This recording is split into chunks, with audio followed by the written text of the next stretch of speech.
Muito bem. Como sempre faço, eu prefiro apresentar já no início um resumo do que eu vou falar, porque assim, se eu me estender no tempo, o quadro geral, a hipótese geral daquilo que eu estou falando já está colocada. Então, mesmo que eu me estenda um pouco aqui e ali, não dê conta do tempo, a hipótese central daquilo que eu estaria falando, que iria falar para vocês, está colocada aí, né? Nesta conferência, eu me proponho analisar como a riqueza cultural do analista contribui e é uma necessidade do processo psicoterapêutico psicanalítico ou de base psicanalítica. Depois de analisar o fato de que os fenômenos transicionais constituem um determinado modo de relação com a realidade, denominado brincar, e que este brincar importa não só por seu valor expressivo, mas também em si mesmo, pelo fato de ser feito, procuro mostrar, por um lado, que é esta atividade que leva o homem para a vida grupal e cultural, e por outro, que ela também fornece um modelo estrutural do processo analítico. Este tipo de análise pode explicitar como a riqueza cultural e emocional da formação e da personalidade do analista corresponde a uma das condições de possibilidade para o encontro analítico, para que o encontro analítico ocorra e para que as resistências possam ser ultrapassadas. Então eu vou estabelecendo itens assim que vão enquadrando o que eu vou falando como peças argumentativas do meu pensamento. Uma das maneiras de caracterizar a essência do modo de ser do ser humano é a afirmação de que ele é o único dos entes que cria a si mesmo e o mundo em que vive. Cria a si mesmo, o outro e o mundo em que vive. O termo Dasein significa, em alemão, justamente o nome dado à estrutura do modo de ser do ser humano. O que também pode ser expresso numa outra de suas características fundamentais, né? O ser humano é necessariamente ser com o outro. Esta é uma definição ou caracterização da natureza humana mais ampla do que aquela que diz que o ser humano é um ser de linguagem, um par-l'être, como diz Lacan. Ou seja, o ser humano se constituiria como tal antes que a linguagem tenha sido conquistada como uma capacidade realizada para ser e intervir no mundo. A própria noção de cultura ou de vida grupal, nesse contexto, estaria então referida a dinâmicas existenciais, pré-linguísticas e até mesmo pré-representativas. No que se refere ao seu desenvolvimento socioemocional, o ser humano não nasce amadurecido para a vida social, né? Aprendendo e reconhecendo a si mesmo e ao outro como entidades separadas. Não nasce com a maturidade cognitiva e emocional para a apreensão e compreensão do que é a vida social, do que é o outro e dos meios pelos quais realiza a si e o relacionamento com o outro. Neste contexto amplo, a pedido de João Frais Pereira, com quem compartilho a alegria da amizade, que foi meu professor no Instituto de Psicologia e que eu tive a alegria de reencontrar, primeiro ainda quando existia a Locadora 2001, né, que foi um prazer encontrá-lo escolhendo filmes ali na seção de artes, e depois agora retomando esse contato, conversamos muito, isso foi uma alegria de retorno a esse encontro e a essa amizade. Então eu gostaria agora de focar minha análise na teoria unicotiana da cultura de dois pontos de vista.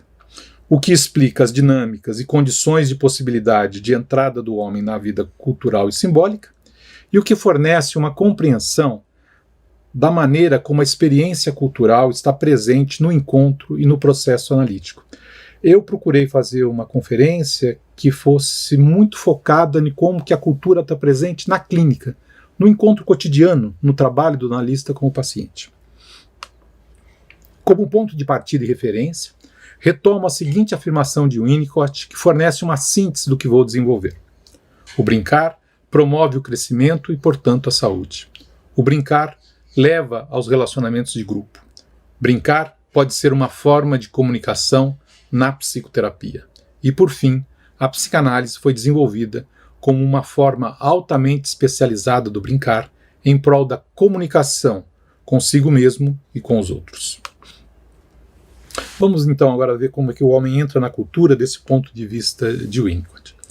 A compreensão do processo que leva o homem de uma existência centrada em si mesmo, praticamente sem autoridade, para o ser compartilhado com o outro e com os outros nos mais diversos níveis, está centrada e descrita por Winnicott no que acontece na experiência com os fenômenos transicionais. Os fenômenos transicionais se referem a um tipo de relação com a realidade, tipo de relação de objeto, que está, como indica o nome, entre uma situação na qual o objeto é subjetivo para uma na qual o objeto é objetivo, quer dizer, objetivamente apreendido como externo e diferente do sujeito. Winnicott ficou conhecido como tendo revelado ao mundo os objetos e fenômenos transicionais, mostrando um novo tipo de relação de objeto, um novo tipo de relação com a realidade, mas creio que pouco tem sido comentado sobre o que ele descreveu como sendo a relação com o objeto subjetivo. Haveria aqui uma longa discussão para falarmos sobre a questão da relação de objeto na psicanálise e como que as propostas de Winnicott fazem certas modificações nesse conceito tão fundamental que é a base do pensamento de Freud, por assim dizer, né? Mas isso fica para um outro momento, caso nas discussões a gente possa voltar a esse assunto, né? Creio que podemos nos dedicar a diferenciar esses três tipos de relação de objeto, para ser mais preciso, três modos de relação com a realidade, e fazendo isso nós podemos também nos levar a compreender três modos de lidar com a relação transferencial no processo analítico, né? Então esses três modos de relação, três modos de relação com a realidade, três modos de relação com os objetos, três modos de relação com o analista, três modos de administrar ou manusear ou agir no processo transferencial. Esses esclarecimentos também podem auxiliar a compreender o papel ou lugar da cultura e dos fenômenos de compartilhar a vida cultural nos processos psicoterápicos que realizamos pelo método de tratamento psicanalítico. Eu vou me apoiar em algumas figuras bem emblemáticas de Winnicott para explicar essas relações, né, e essas figuras nos ajudam, então, a entender. Aí eu vou falar o modo de relação subjetivo, objetivo e transicional. Eu retomo um pouco isso que talvez a maioria dos colegas já conheçam, mas como estamos falando para um público amplo, e eu quero enquadrar bem o que são essas dinâmicas para poder estar bem assentado nos meus argumentos para falar o que eu quero dizer a vocês. Este é o modo de relação mais primitivo do bebê com a mãe. Neste, o bebê, imaturo para a apreensão de uma realidade não self, um modo subjetivo, né, querendo algo em algum lugar, mas sem aprender, sem saber exatamente o que necessita, é atendido por uma mãe ambiente que, interpretando adequadamente qual é a necessidade do bebê, fornece a ele o objeto adequado à sua necessidade. Do ponto de vista do bebê, o objeto advém dele mesmo, dado que não há nenhuma realidade não-self devido à sua imaturidade, isto do seu ponto de vista. E neste sentido, o objeto é dito subjetivo, deriva do sujeito bebê, ainda que o bebê não seja ainda uma unidade psicologicamente diferenciada do mundo. Dizemos que o bebê criou o seio no qual mama, ou dizendo de outra maneira, o bebê mama em si mesmo. Evidentemente, do ponto de vista do observador, há esta diferença entre bebê e objeto. Eu acredito que esta diferenciação, ponto de vista do bebê, ponto de vista do objeto, é muito importante para compreender os fenômenos, porque se nós não estabelecemos isso, a descrição dos fenômenos pode embaralhar as situações, né? E aí a gente começa a misturar o que são dinâmicas vividas por um ponto de vista e por outro ponto de vista. O objeto subjetivo tem existência para o bebê numa área em que o Winnicott denomina de área de ilusão de onipotência, onde o bebê vive o fato de que o objeto aparece como um derivado natural da sua necessidade, sem que tenha que fazer nenhum esforço e nem mesmo pensar ou alucinar o objeto, tal como, para fornecer um conteúdo sensível para este fato, usando essa analogia, o calor nasce do fogo sem que este tenha que fazer alguma ação para isso. O objeto, do ponto de vista do bebê, nasce da necessidade do bebê, sem que ele tenha que fazer nada para isso. Quem faz isso é o ambiente na sua sustentação.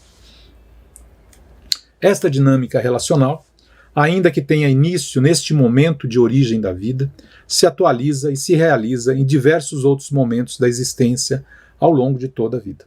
O Winnicott refere-se a esta dinâmica, por exemplo, no caso das primeiras entrevistas em psicanálise, o analista ocupando o lugar do objeto subjetivo.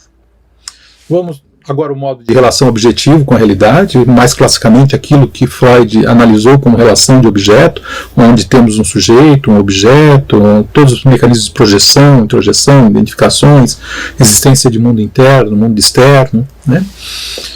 Neste modo, no modo de relação objetivo com a realidade, o objeto tem existência na sua extensão e na sua qualidade, para além do sujeito, ainda que certas qualidades do objeto possam depender do sujeito, nos seus investimentos e projeções.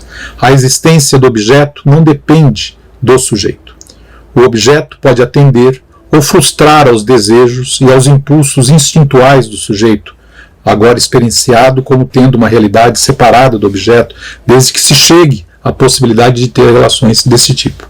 Ser bom, ser mal, se o objeto de todos os tipos, ser então objeto de todos os tipos de processos projetivos, introjetivos e identificatórios.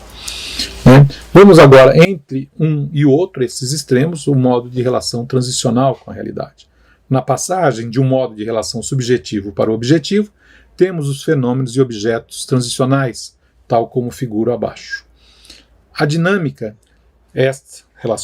transicional tem grande proximidade com a situação inicial da relação com o objeto subjetivo, mas a área na qual estava ou surgia o objeto subjetivo, aquela área de ilusão, o próprio objeto subjetivo que surgia ali, agora é materializado em alguma coisa que o bebê encontra no mundo, um pano, um boneco, o lóbulo da orelha da mãe, um som, etc.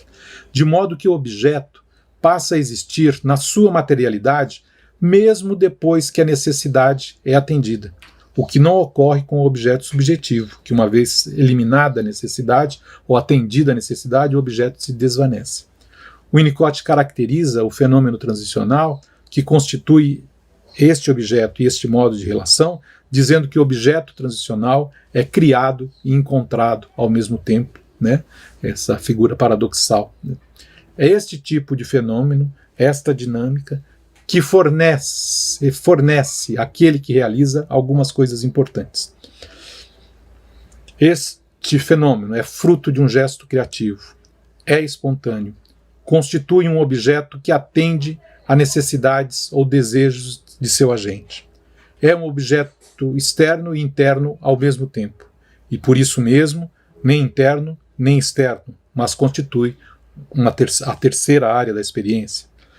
Realiza o próprio self, ou seja, ao experimentar um fenômeno transicional, o self se afirma, também poderíamos dizer, se integra.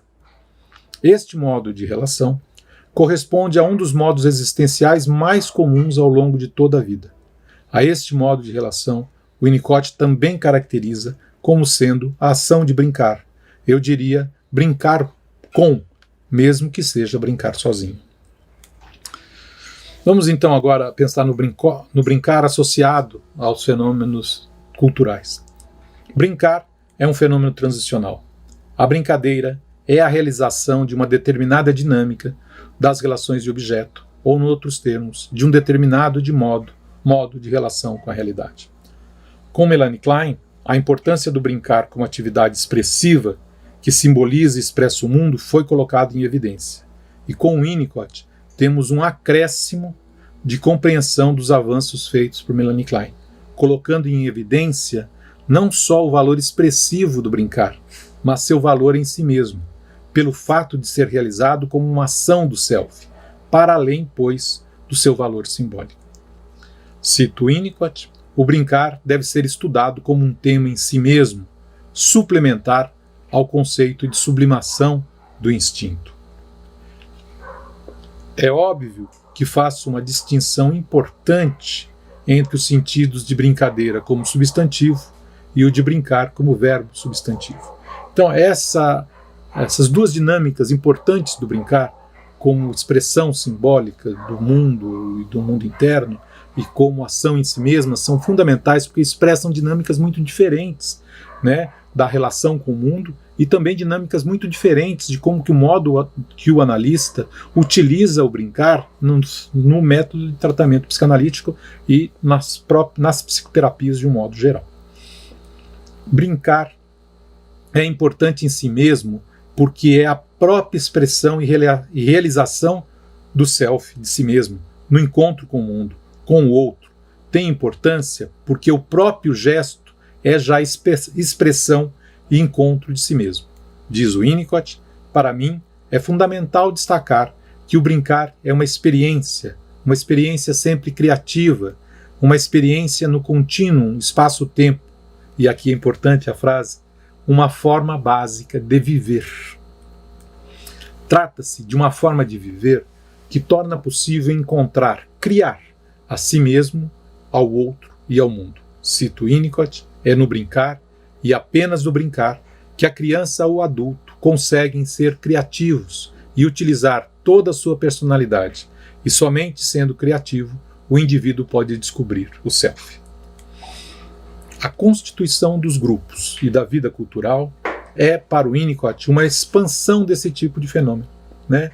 Nós vamos para o mundo cultural porque brincamos mais, ou seja, nos encontramos mais, nos afirmamos mais, né? Esse é um avanço positivo da entrada do homem na cultura, e não porque há alguma limitação e é uma sublimação, né? É uma teoria da cultura, não por oposição a Freud, nem por oposição a Melanie Klein, mas por expansão, né, como ocorre na ciência de um modo geral. A constituição dos grupos e da vida cultural é para o Winnicott uma expansão deste fenômeno.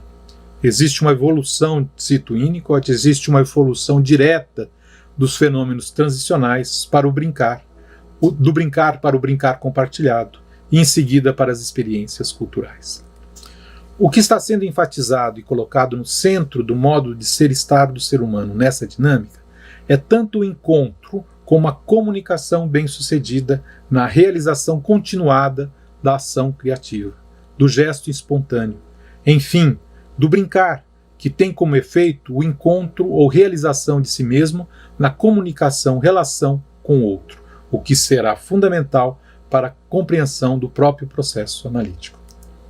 Cito Winnicott, é a brincadeira que é universal e que pertence ao âmbito da saúde. O brincar promove o crescimento e, portanto, a saúde. O brincar leva aos relacionamentos de grupo. Brincar pode ser uma forma de comunicação na psicoterapia e, por fim, a psicanálise foi desenvolvida como uma forma altamente especializada de brincar em prol da comunicação consigo mesmo e com os outros. Brincar, neste sentido, específico e expandido do brincar infantil, tal como a sexualidade infantil, do ponto de vista da sexualidade, expande a noção de sexualidade do adulto, né? Então esse brincar se refere a uma infinidade de atividades na vida adulta, podendo estar presente no amor, na ciência, nos esportes, na religião, na política e etc. Da mesma maneira que ocorre com os objetos e fenômenos transicionais, não é o objeto que deve ser caracterizado como transicional, mas sim o modo como se dá a relação com o objeto. Ou seja, são esses aspectos da cultura, as artes ou obras de arte, a filosofia, a literatura, a religião, o esporte, etc., que são fenômenos transicionais pelo seu modo de relação. A cultura, seja em que sentido for, não pode ser considerada como um objeto transicional, como nela mesma, né? Não é a cultura que é transicional, é o modo como eu me relaciono com a cultura, como eu estou na cultura, como eu uso a vida cultural no encontro comigo mesmo e com o outro. O importante não é o objeto da relação, o objeto da comunicação, mas o uso relacional de tudo que compõe a cultura, visando a comunicação, que é, por sua vez, sustentação ambiental, para que o processo terapêutico psicanalítico possa ocorrer. Todos os aspectos da cultura desde os mais gerais, tais como a linguagem, os valores de uma sociedade, suas leis estruturais de organização, dentre elas a lei do incesto, a história das suas produções e organizações políticas, sociais, filosóficas, científicas e artísticas, os diversos sistemas semânticos teóricos encontrados na filosofia e na religião, as especificidades das organizações dos povos, etc., constituem um cenário sobre o qual os seres humanos realizam seus encontros e suas relações afetivas. Brincar é um fenômeno transicional, um tipo de relação com a realidade, com o outro e consigo mesmo, que leva ao encontro de si mesmo, do outro e da vida em grupo. Trata-se de analisar agora como esses aspectos transicionais, culturais, estariam presentes e seriam usados pelo analista no processo analítico. Note-se como uma das definições de saúde enunciadas por Winnicott, ele vai se referir então à socialização como um dos aspectos da saúde, né? E ele diz assim: a maturidade do ser humano, aqui é um outro aspecto importante, que nós temos em Winnicott uma teoria da saúde. Em Freud nós não temos uma teoria da saúde, inclusive ele diz a saúde só pode ser descrita metapsicologicamente, em termos do lugar do ego, na sua posição em relação ao id e ao superego. Mas em Winnicott nós temos uma noção descritiva da saúde e nem por isso normatizadora, né, do ser humano. Não, mas esse é um outro tema que também fica... Enfim, a gente vai expandindo para diversos outros temas, né? É muito interessante. Todos os autores clássicos, quando vamos trabalhando com eles, eles nos levam para diversos lugares, assim, né? Então, vamos lá, citando Winnicott. A maturidade do ser humano é uma palavra que implica não somente crescimento pessoal, mas também socialização. Digamos que na saúde, que é quase sinônimo de maturidade, o adulto é capaz de se identificar com a sociedade, sem sacrifício demasiado da espontaneidade pessoal. Ou dito de outro modo, o adulto é capaz de satisfazer suas necessidades pessoais sem ser antissocial. E, na verdade, sem falhar em assumir alguma responsabilidade pela manutenção ou modificação da sociedade em que se encontra. É fácil ler essa definição de saúde e ver que somos governados por alguém realmente com falta de saúde, né, em termos federais. Vamos ver então agora a maneira como a experiência cultural está presente no encontro analítico, e é isso que talvez seja o foco central da minha apresentação. Toda a psicoterapia é uma forma de comunicação, um encontro afetivo que visa melhorar o modo de ser e estar do paciente no mundo, consigo mesmo e com os outros. Freud caracterizou a psicanálise como sendo uma cura pela palavra, mas talvez seja mais correto dizer uma cura pelo encontro e pela comunicação bem-sucedida entre o paciente e o analista. Ao referir-se ao que é a psicanálise e qual o seu modo estrutural, dinâmico de funcionamento, o Winnicott escreve: a psicoterapia ocorre na intersecção entre duas áreas do brincar, a do paciente e a do terapeuta. Tem a ver com duas pessoas brincando juntas. Ele chega ainda a ser muito mais enfático, caracterizando a psicanálise como uma forma muito especializada do brincar. Brincar é natural, enquanto a psicanálise é um fenômeno altamente sofisticado do século XX. No outro momento, Winnicott diz que, ao fazer análise, então, o que ele é o objetivo? Qual é o objetivo dele, né? Vejam como vão aparecer as questões da comunicação como centrais no processo analítico, mais do que a revelação, por assim dizer, do inconsciente reprimido, né? Então, o Winnicott diz o que ele procura lá no texto Objetivos do Tratamento Psicanalítico. Comunicar-se com o paciente da posição em que a neurose ou psicose de transferência o coloca. Nesta posição, eu tenho algumas características do fenômeno transicional, uma vez que represento o princípio da realidade. Sou eu que mantenho o óleo no relógio e sou, todavia, um objeto subjetivo para o paciente. O que chamamos cultura, num sentido muito amplo, corresponde não só ao enquadre sócio-histórico no qual os encontros se dão o encontro psicanalítico incluso, mas também a matéria utilizada para a comunicação, desde a linguagem, no seu sentido de instrumento simbólico de comunicação, seja em termos estruturais, seja em termos de certos conteúdos específicos.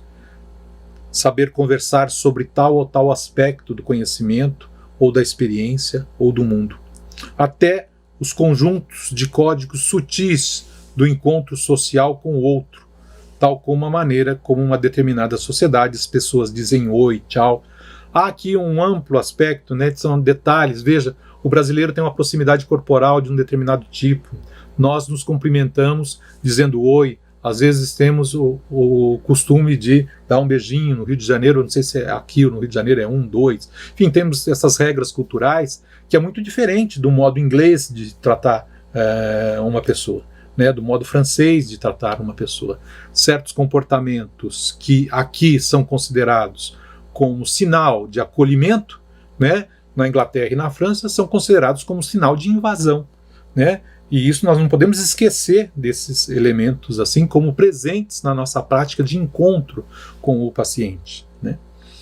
Neste quadro de cultura está inserido numa... Aqui tem um outro comentário importante. Freud nos diz, falando do sonho, que cada paciente é como aqueles hieroglifos, né, egípcios, e nós temos que decifrá-lo. Mas é um para cada paciente, não é uma linguagem geral, né? Então, neste quadro de cultura está inserido, numa leitura mais focal, a compreensão dos encontros paciente-analista, em termos dos fenômenos transicionais, fenômenos subjetivos, ocupar o lugar do objeto subjetivo para o paciente, e as relações de objeto propriamente ditas, onde o sujeito e objeto estariam sendo vividos e apreendidos como entidades díspares. Vejam, esses modos de relação às vezes ocorrem numa mesma sessão, né? São dinâmicas de encontro. Vamos lá. Vamos agora então focar essa questão de como o Winnicott coloca o brincar como um modelo do processo psicoterápico e, evidentemente, a psicanálise como um modo mais elaborado de realizar o brincar no encontro com o outro, em termos de psicoterapia. Algumas analogias com o que ocorre no esporte e na música podem fornecer uma apreensão intuitiva do que é estar com, brincar com o outro, na consideração dessas dinâmicas como modelos ideais do encontro e comunicação interhumana. Ao jogar tênis, por exemplo, se jogamos com alguém no mesmo nível que o nosso, ou não muito diferente do nosso, o jogo pode fluir, exigir de nós, nos fazer criar, antecipar, responder aos gestos e golpes do outro, de maneira que há uma dinâmica de gestos e ações que se complementam. Se há níveis muito diferentes, não dá jogo, a coisa não funciona. Okay? Ou seja, são aceitos, né, nessa intersecção vai e vem, né, os gestos são aceitos e respondidos de forma viva, reconhecendo que a ação foi compreendida e pode ser respondida de forma sintônica com ela. Um especialista, um jogador de nível profissional, por exemplo, de tênis, precisa de um parceiro que possa compreender e responder aos seus gestos. Se um dos jogadores não tem conhecimento e possibilidade de responder aos gestos, golpes e jogadas neste nível, a brincadeira não se realiza, ou se realiza de uma forma totalmente diferente, exigindo e colocando outros conteúdos e capacidades em movimento. Algo parecido poderíamos dizer com uma banda, um quarteto, uma orquestra, uma sessão de jazz, etc. Na comunicação psicoterapêutica, no processo analítico, ocorre algo semelhante. Nós precisamos falar o idioma afetivo, cognitivo e cultural do paciente, né? Precisamos nos aproximar disso, né? Freud nos apontou isso dizendo que cada paciente sonho é como um escrito em hieroglifo, que precisamos decifrar para podermos nos comunicar. Especulativamente, pensemos num paciente que nos conta sua vida, seus sofrimentos e alegrias e sempre se refere ao Em Busca do Tempo Perdido de Marcel Proust. Creio que o analista que tiver experiências de ter lido este romance e mergulhado nele também terá a possibilidade de fazer um tipo de jogo de tênis de alto nível, né, que seria onde o paciente está. Isso não impossibilita que a comunicação ocorra e que também ocorra por outros níveis e de outras maneiras, Mas se há esta qualidade, nós temos um encontro especial de comunicação e de intimidade estabelecido ali. Certamente, há muitas formas de comunicar e este mesmo paciente, a mesma dupla paciente-analista, pode encontrar outras formas de comunicação. No entanto, se compreendermos o cenário do brincar com que estou apontando, isto também pode nos ajudar a compreender os limites de comunicação que um analista pode ter em função do seu repertório cultural. Há limites no tratamento analítico em função digamos assim, dos limites culturais, do analista. A cultura serve, assim, como um tipo de riqueza necessária aos analistas para poderem brincar de muitas coisas na atividade de comunicar-se com seus pacientes. E, nesse sentido, pode contribuir para a tarefa fundamental, que é poder dar ao paciente a possibilidade de criar e encontrar a si mesmo, ao outro e ao mundo, e assim constituir um lugar para viver a partir de si mesmo. O Winnicott considera, então, que faz parte da saúde ter uma personalidade que tenha recursos para a comunicação. Essa ideia de saúde aqui agora vai estar associada à ideia de riqueza de personalidade. Então, é mais importante, nesse sentido, pensar a riqueza da personalidade ou fazer o paciente se enriquecer na sua personalidade, e nesse sentido a cultura enriquecendo ao paciente, a nós e ao encontro, do que exatamente pensar a questão da saúde, só diferenciada em termos de ter ou não ter tais e tais sintomas. Então, cito Winnicott, talvez a psicanálise tenha tido outrora tendência a considerar a saúde simplesmente como uma ausência de desordem psíquica. Isso não nos é mais suficiente. Nós temos a necessidade hoje de critérios mais sutis. Por outro lado, não é necessário rejeitar o antigo modo de pensamento, mesmo se nós nos referimos agora às noções como as de liberdade interior, capacidade de confiança e fé, confiabilidade e constância do objeto, de liberdade em relação às ilusões que nós fazemos, mesmo se nós nos referimos, enfim, a alguma coisa que, enquanto qualidade da realidade psíquica, é mais da ordem da riqueza do que da pobreza.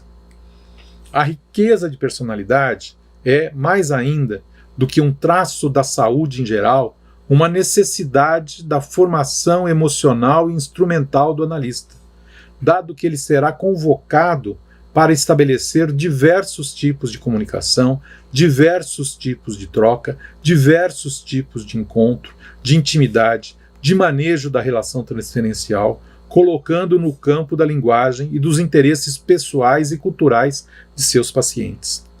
O analista deve ser rico no que se refere ao seu entendimento do processo de desenvolvimento emocional do ponto de vista da psicanálise. Antes de começarmos a conferência hoje, fizemos alguns comentários sobre a riqueza de Raquel, e diferenciando como que isso não é a riqueza financeira, mas a riqueza cultural, emocional, é disso que nós estamos falando. Então, um analista deve ser rico no que se refere ao seu entendimento do processo de desenvolvimento emocional do ponto de vista da psicanálise, da compreensão das diversas dinâmicas psicopatológicas, seja no que se refere às suas origens, seja no que se refere aos seus modos de funcionamento nas relações com o outro, mas também exigirá dele uma consistência existencial para abordar as questões da vida de seus pacientes, nos mais diversos estágios da sua existência. A psicanálise é uma profissão para pessoas maduras. E, focando no tema que me propus abordar, o analista precisa ter uma riqueza cultural no campo das artes, da história, da filosofia, da ciência, da religião, do esporte, da política, dos costumes, da gastronomia e etc., que o fará mais apto a estabelecer as comunicações necessárias ao estar com, comunicar-se com, brincar com, mas também, dado que nunca se é suficiente rico, neste caso da riqueza cultural, também estabelecerá limites nas suas possibilidades de comunicação. Muitas vezes ocorre do paciente não poder ainda se comunicar ou brincar, seja por falta de integração, seja por dificuldade de encontrar um interlocutor, seja porque seus conflitos o impedem de sentir-se seguro para compartilhar. e nesses casos, o trabalho analítico corresponde a levar o paciente a poder brincar. Evidentemente, o analista precisa ter a capacidade de poder brincar ou se comunicar. Se o terapeuta não pode brincar, então ele não se adequa ao trabalho. Se é o paciente que não pode, então algo precisa ser feito para ajudá-lo a tornar-se capaz de brincar, após o que a psicoterapia pode começar. Este brincar do analista e do paciente não pode ser uma técnica, não pode ser a realização de um protocolo. Não se trata de fazer rir, de ter bom humor, nem de jogar como uma tarefa. Não pode ser uma atividade de submissão ou aquiescente. O brincar só tem valor se for um encontro de gestos espontâneos. Brincar com um paciente quando ele não está brincando, rir quando o paciente não pode compartilhar do riso e outras ações que são unilaterais, principalmente quando partem do analista, são ações vividas como invasivas, traumáticas e perturbadoras. Diz Winnicott, interpretação fora do amadurecimento do material é doutrinação e produz submissão. Em consequência, a resistência surge da interpretação dada fora da área de superposição do brincar comum de paciente e analista. Interpretar quando o paciente não tem capacidade para brincar simplesmente não é útil ou causa confusão. Paradoxalmente, nem tudo é brincadeira. Os fenômenos transicionais correspondem a um dos modos de ser e estar, relacionar-se com o mundo, com a realidade, com o outro, mas nem todas as relações são deste tipo. Aqui, claro que devemos fazer dois esclarecimentos importantes. Primeiro, o analista não, com relação aos fenômenos transicionais, no processo analítico, o analista não pode dar ao paciente um objeto transicional, dado que o objeto transicional precisa ser criado pelo paciente, e mesmo que faça isto com um objeto oferecido pelo analista, é um objeto que só pode ter a realidade do objeto transicional se isto for feito pelo paciente, fato que nem mesmo o paciente tem controle volitivo para tal. 2. O analista não pode ser o objeto transicional do paciente, como também o setting e tudo que compõe o setting, dado que o objeto transicional é uma posse do paciente, tem vitalidade em função apenas do paciente. No trabalho psicoterapêutico, os fenômenos transicionais podem ser compartilhados, sem que o analista ou o setting analítico, na sua totalidade ou parcialidade, possam ser objetos transicionais. Tem alguma coisa que se aproxima disso, nós mantemos uma constância no nosso consultório e às vezes uma mudança o paciente percebe e fica desorientado, né? Mudanças, quando você muda de um consultório para outro e às vezes muda a posição da poltrona, né? Os pacientes se incomodam, né? Ou reagem. Os mais psicóticos, né? Se sentem extremamente incomodados. Lembro de um paciente meu que eu mudei uma vez de consultório, eu passei 3 meses tendo que no começo da sessão mudar o lugar das poltronas para que ele pudesse se sentir mais à vontade para poder falar, né? Senão ele não se sentia localizado na sessão. As condições de possibilidade deste encontro, aqui denominado brincar com, advém de um trabalho do analista em direção a criar as condições de confiabilidade e intimidade para que este tipo de relação possa ocorrer. Quando Winnicott se refere aos 3 momentos estruturais de uma análise, ele aponta 3 grandes dinâmicas, no quadro das quais o analista poderá ocupar esses lugares de objeto subjetivo, objetivo e compartilhará fenômenos transicionais, sendo esta última dinâmica talvez a que permeia todo o processo. Então, no primeiro tempo de uma análise, o Winnicott falando disso, né,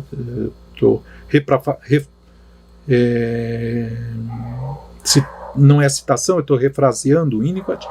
No primeiro tempo de uma análise, o paciente desenvolve a confiança no analista e no processo analítico, via a interpretação, quer dizer, a comunicação adequada do analista com o paciente, fazendo-o sentir-se visto, ouvido e entendido. Depois, há um período no qual o paciente faz experiências de si mesmo, com o analista e no mundo, momento em que o analista deve sobreviver, ou seja, manter-se como alguém confiável, com quem se reitera tudo que foi descrito como primeiro momento da análise. E por fim, o paciente conquista a possibilidade de agir no mundo, ser no mundo, com uma certa naturalidade, né? E o item final do que eu quero fazer com vocês, já estou acabando, né? A cultura, então, como espaço potencial, né? O que procurei colocar em destaque são os aspectos instrumentais dos bens culturais do ser humano no processo analítico, como fornecendo matéria e meios para que o encontro analítico ocorra, apontando não só para as especificidades afetivas e cognitivas dos pacientes, mas também para a necessidade de riqueza cultural dos analistas na sua tarefa de comunicação verdadeira e espontânea com seus pacientes. Poderíamos então considerar que a cultura, em termos gerais, poderia ser considerada como espaço no qual os fenômenos transicionais podem ocorrer. Não só esses, os fenômenos, mas também os fenômenos subjetivos e objetivos, e por isso adequadamente considerada como sinônimo de espaço potencial. É com base no brincar que se constrói a totalidade da existência experiencial do homem.